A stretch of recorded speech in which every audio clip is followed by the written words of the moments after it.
মালিক জিজ্ঞাসা করে প্রতিদিন, বান্দা কি কারণে আমাকে ছেড়ে দিলা? হ্যাঁ, রাত 12টা বাজে, তুমি ঘুমাইয়া গেলা, মা ঘুমাইয়া গেল, বাপ ঘুমাইয়া গেল, বিবিও ঘুমাইয়া গেছে, পাড়া খুশি প্রতিবেশী ঘুমাইয়া গেছে। আল্লাহ বলে, বান্দা আমি তো ঘুমাই নাই, বান্দা আমিও তো ঘুমাই নাই, সারাদিন আমিও তো জগৎটা পরিচালনা করছি, তবুও তো আমার কোনো ক্লান্তি নাই, আমি তো ঘুমাই নাই। কেন ঘুমাই নাই জানো বান্দা? রাতের 2টা বাজে যদি তোমার পেশাব করতে হয়, রাতের 3টা বাজে যদি তোমার দরজা খুলতে হয়, তখন যদি তোমার উঠতে হয়, আর আমি যদি ঘুমাইয়া যাই বান্দা, তোমার এই চোখ মেলিয়া দিব কি? এই বাপ, চোখ মেলে দিবে কি? আহা, আল্লাহ আমাদেরকে মাফ করে দেন। কুরআনুল কারীমের মধ্যে আল্লাহ তাআলা বলেছেন, হুয়াল্লাযী ইয়াতাওয়াফাকুম বিল্লাইল। কোরআনে আল্লাহ বলছে, বান্দা শোনো, প্রত্যেকটা মানুষকে রাত গভীরে যে ঘুম আমি দেই, সেটা ঘুম না, মূলত আমি ওয়াফাত দেই, মূলত মৃত্যু দিয়া দেই। আমি দয়া করে একটা নির্দিষ্ট সময় চূড়ান্ত মৃত্যু দিব বলে আমি আবার সকালবেলা মানুষ যখন জাগতে শুরু হয়, তখন আমি আবার কলজার মধ্যে রূহটা ফিরাইয়া দেয় আল্লাহ। এমনও মানুষ আছে পৃথিবীতে, রাতের বেলা ঘুমাইছে, সকালবেলায় আর জাগে নাই। আমার এক দুঃসম্পন্ন চাচা আছে, প্রফেসর ছিলেন, ভালো মানুষ ছিলেন, রাত্রিবেলা জলজ্জন্ত মানুষটা ঘুমাইছে, সকালবেলা দেখে দরজা খুলে দেখছে ওই মানুষটা আর জীবিত ছিল না, মারা গেছে। হতে পারে না? হতে পারে কিনা বলেন না? তাইলে বছরের পর বছর, মাসের পর মাস, আল্লাহ আল্লাহ, তুমি আমাদেরকে ক্ষমা করো, আল্লাহ তুমি আমাদেরকে ক্ষমা করো। আস্তাগফিরুল্লাহ। একটু ভাবেন, বিনিময় অনুরোধ, একটু ভাবেন। আজ মাঝে মাঝে মন চায় আল্লাহর বান্দা মুসলমানদেরকে বুকে জড়ায় ধরে কান্দি যে, বাপ কেন এত করছেন? আল্লাহকে কেন এত নারাজ করছেন? যার বিবি বেপরদা, আপনি আল্লাহকে কি পরিমাণ নারাজ করছেন? যার স্ত্রী, যার মেয়ে বেপরদা, আপনি আল্লাহকে কি পরিমাণ নারাজ করছেন? বলেন, এক কুকুর মরলে, লাশ ফেলে রাখলে যে দুর্গন্ধ ছড়ায়, সেই দুর্গন্ধে অল্প কিছু মানুষ কষ্ট পায়, কিন্তু এক নারী বেপরদা হাঁটলে যে যুবকগুলো চরিত্র নষ্ট হয়, সে নারী এক মরা লাশওয়ালা কুত্তার চাইতেও বেশি দুর্গন্ধ ছড়ায়। কুকুরের দুর্গন্ধ এত বেশি ছড়ায় না, বেপরদা নারীর দুর্গন্ধ যত বেশি ছড়ায়, সে তো শত শত যুবক তার চরিত্র শেষ করে দিচ্ছে। এই সিনেমার নায়িকা নর্তকীরা উলঙ্গ আর ছবি আর বিবস্ত্র ছবি আর নাচ গানের এই ফুর্তি দেখিয়ে এরা হাজারো যুবকের চরিত্র গঠন করে না নষ্ট করে? কথা বলেন না কেন? এই জন্য আমার শায়েখ আল্লামা মুশতাকুন নবী সাহেব বলেন, হাজারো মানুষের যুবকের চরিত্র নষ্ট করে যে, এর জন্য তার চরিত্র সুখ দেখা দেয় না। আপনি জরিপ চালান, যত সিনেমার নায়ক নায়িকার মতন ব্যক্তির জীবনের মতন কষ্টের জীবন আর কেউ নাই। আপনি খবর লাগান এদের মতন লাঞ্ছনা। কারণ হাজারো যুবককে নষ্ট করছে এই হাসি দিয়া, অথচ এই হাসিটা মূলত তার আসল হাসি না। এই হাসি যদি ল্যাবে অথবা ডায়াগনস্টিক সেন্টারে পরীক্ষা করা হয়, প্রত্যেকটা হাসির মধ্যে ফরমালিন আছে। কি পাওয়া যাবে? ফরমালিন। কি বুঝে বিড়ি খান, কি বুঝে সিগারেট খান, কোন বুঝে দাড়ি কাটেন, কোন বুঝে টেলিভিশনের নর্তকীর নাচ দেখেন। আজ 20 বছর ধরে যার ঘরে রঙিন টেলিভিশন চলে, নাচ গান, সিনেমা, নাটক, নর্তকীর ছবি, আপনার বউবাল বাচ্চা বছরের পর বছর আপনার ঘরে বৈশা সোফাত বইয়া টেলিভিশনে নাচ গান দেখে আপনি মরতেন না, আপনি বউবাল বাচ্চা মরতো না, আপনি আল্লাহর সামনে দাঁড়াইতেন না। জিন্দিগিটাই ছবি, জীবনটাই ছবি। এবার যেটা পাও, আজ মুসলমানের যুবকের কথা হলো বেঈমান, ইহুদিয়াত কাফেররা আমাদেরকে এইভাবে ফাঁদে পালাইছে যে যা কিছু আছে 24 ঘন্টা মুসলমানের ছেলে মেয়ের হাতে মোবাইল তুলে দিছে, যেটা পাও সবু ছবি উঠাইয়া আনবা ছবি। এটা কুত্তা হোক, বিলাই হোক, শুকর হোক, মানুষ হোক, গরু হোক, ছাগল হোক, হুজুর হোক, পাবলিক হোক, বেড়া হোক, বেড়ি হোক, জোয়ার হোক, বুড়া হোক, যেটা পাও শুধু ছবি ওঠা। জিন্দিগির কাজই একটা। আহা, হায় হায় বাপ, তোমরা বুঝো না, বেঈমান তোমাদেরকে ভেদে ফেলছে। নবীজি একথা বলছে, উম্মত, চুরি, ডাকাতি, জিনা, বেবিচার, মদ, জুয়া, নাচ গান, টেলিভিশন, নাটক, সিনেমা, বিড়ি, সিগারেট, তুমি সব করতে থাকো, তোমার যেটা মনে করে সেটা করতে থাকো। হাসরের ময়দানে শুধু আমার দ্বারা আইসো, আমি বেহেশতে পাঠাই দেব। এটাই তো সুপারিশ না? তাহলে আপনার ঘটনা কি? এক বুজুর্গ বলছেন, আমি দেখলাম যে পুরা বাজারে ব্যবসায়ী তাদের মাল বিক্রি করতেছে, তার মধ্যে সবচেয়ে বেশি চিল্লাইতেছে, কাস্টমার গ্রাহক ডাকতেছে এক বরফ বিক্রেতা, এবং চিৎকার করে করে বলতেছে, হে আল্লাহর বান্দারা, তোমরা ওই ব্যক্তির উপর একটু দয়া করো, যাদের নেওয়ার জলদি জলদি নিয়ে যাও, যার পুঁজি খুব দ্রুতই গলে গলে শেষ হয়ে যাচ্ছে। মানে আমার এই বরফের চাকাটা যদি তোমরা কিনতে দেরি করো, তাহলে আমার এইটাই আমার পুঁজি। এখন এটা যদি দেরি করো, তাহলে গলে গলে আমার পুঁজি শেষ হয়ে যাবে, আমি আর বেচবো কিটা? বরফের চাকাটা এমন না যে যতক্ষণ বেচা হবে না ততক্ষণ গলবে না, এরকম। সে গলতি আছে, বেচা হোক কিংবা না হোক। তো আল্লাহর বান্দা বলেন, আমি এই বরফ বিক্রেতা, এই আহাজারি, তার এই চিৎকার চেঁচামেচি, তার এই পেরেশানি থেকে আমার হায়াতের কদর বুঝলাম, জীবনের কদর বুঝলাম, যে আমার হায়াতটাও ঠিক, এটা গলে গলে শেষ হয়ে যাবে। প্রতি মিনিট, প্রতি সেকেন্ড আমি ঘুমে থাকি কিংবা সজাগ থাকি, আমার হায়াত শেষ হয়ে যাবে। খামখালি করি, তামাশা করলাম, তবুও শেষ হচ্ছে। কঠোর পরিশ্রম করতেছে ওই ব্যক্তির সময় কি হইতেছে? হায়াত শেষ হইতেছে। অতএব বরফ বিক্রেতার পুঁজি যেমন গলে গলে শেষ হয়ে যাচ্ছে, আমাদের হায়াত, আমাদের জিন্দেগি, আমাদের একটি নির্দিষ্ট সময় আল্লাহ তাআলা বেঁধে দিয়েছে। আল্লাহ জানেন সেটা কতদিন, কিন্তু আমরা এটা বিশ্বাস করি। অতএব এই নির্দিষ্ট সময়টা আমরা যদি গুরুত্ব দেই কিংবা অবহেলা করি, সমানভাবে চলবে। সে আমি ঘুমাইলাম 10টা বাজে, জেগে দেখি 12টা বাজে, তার মানে কি? আমার এই ঘুমের মধ্যে রাইখা আমার হায়াত 2 ঘন্টা আমার উপর দিয়ে চলে গেছে। গেছে কি না বলেন? এমন আপনি চা দোকানে বসছিলেন 4টা বাজে, এখন দেখেন 6টা বাজে। আহা, আপনার এই চা দোকানের উপর নির্ভর করে রাইখা আপনার হায়াতের 2 ঘন্টা আপনার থেকে সরে গেছে। এবং এটাই সত্য যে এটা আর কোনো দিন ফিরবে না, আর কোনো দিন ফিরবে না।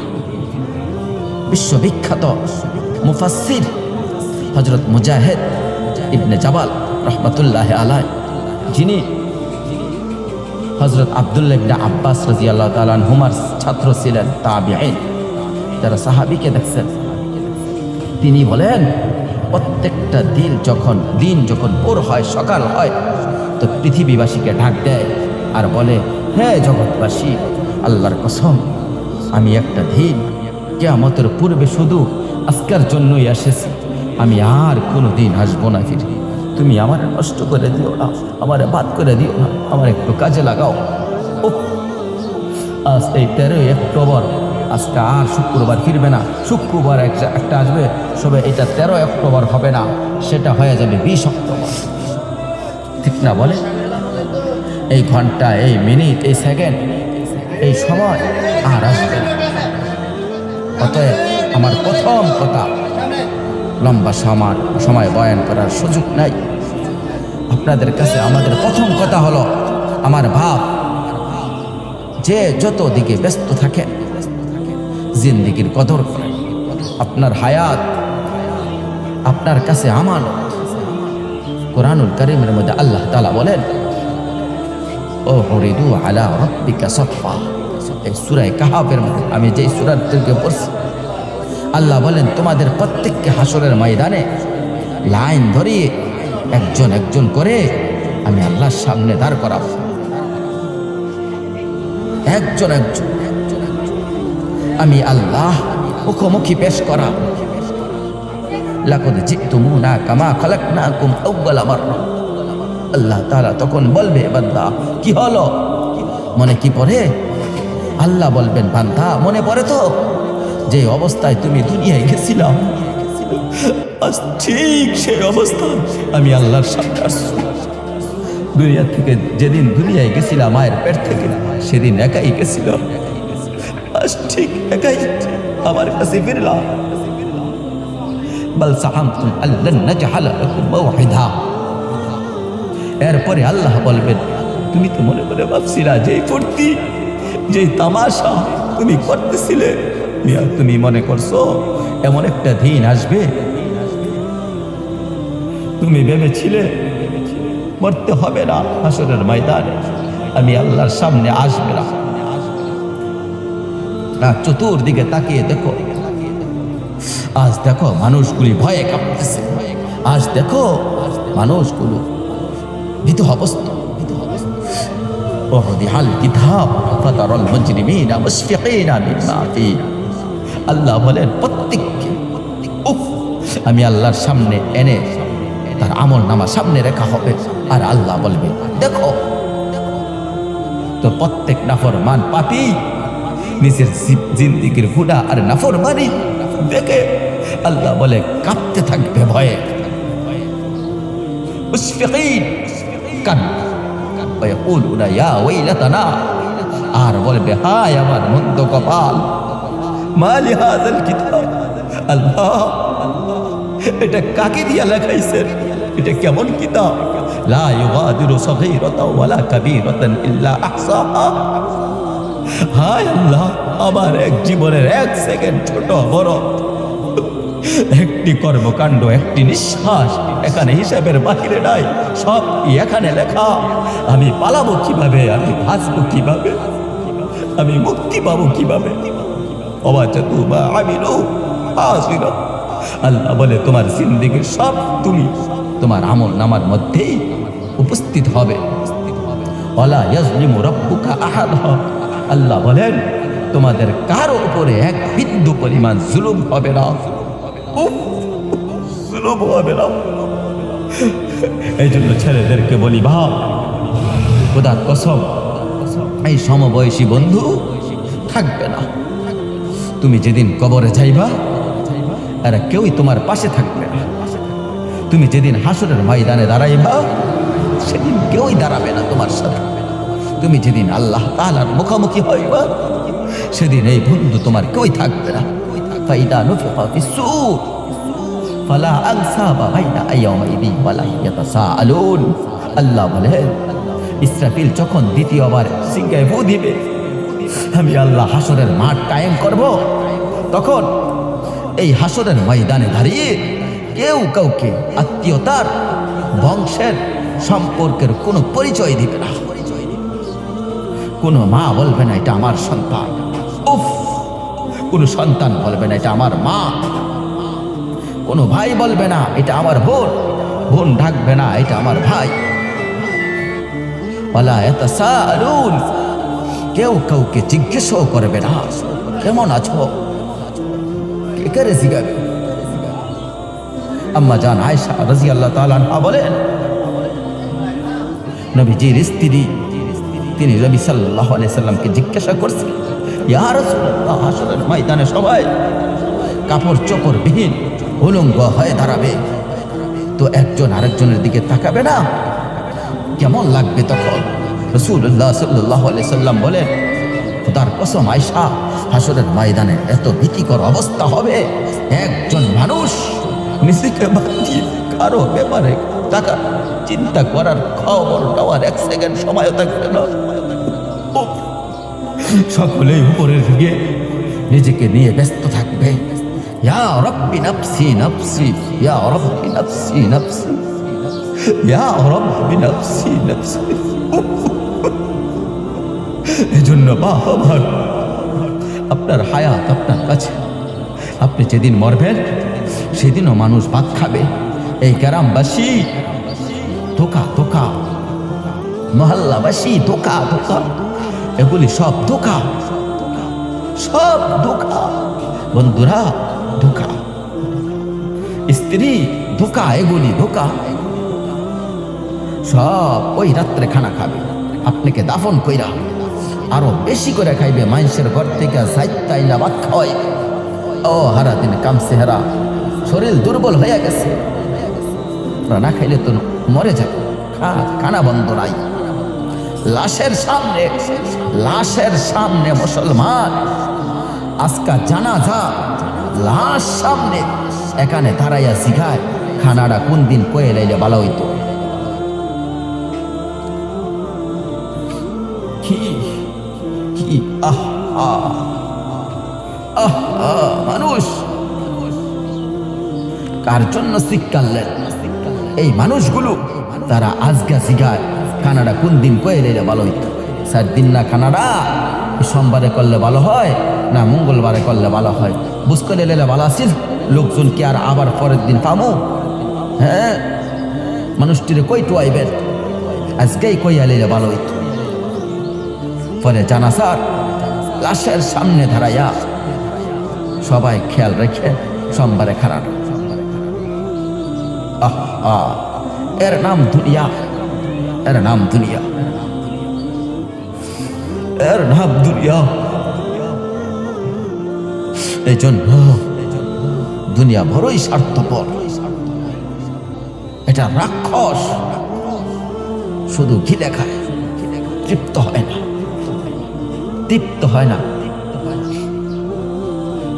সেদিন এক কোটিপতির বাড়িতে গেছে, অনেক বড় সম্পদশালীর বাড়িতে গিয়া তার বাসায় বাথরুমে যাওয়ার পরে দেখি যে বাথরুমের যে দরজার এই সিটকারি লাগায়, সিটকারিটা আছে, কিন্তু সিটকারিটা যেটার মধ্যে লাগায় ছোট্ট বল্টু, এইটার মধ্যে যেটা লাগায় আর কি, ওইটা নাই।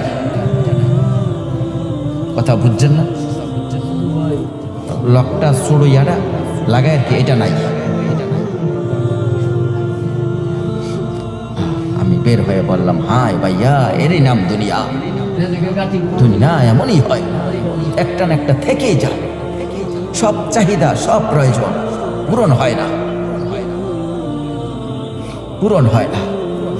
আপনার লাশ যেদিন জানাজা হবে সেদিনও আপনার ঘরে হাজারো প্রয়োজন বাকি থেকে যাবে, বাকি থেকে যাবে। পৃথিবী হাসবে ঠিকই, সিএনজিও চলবে, অটোও চলবে, সূর্য ঢুকবে, চাঁদ উঠবে, রাতও শেষ হবে, দিনও আসবে, কেউ থামবে না আপনার জন্য। আপনি শুধু চলে গেলেন একা, কেউ থামবে না।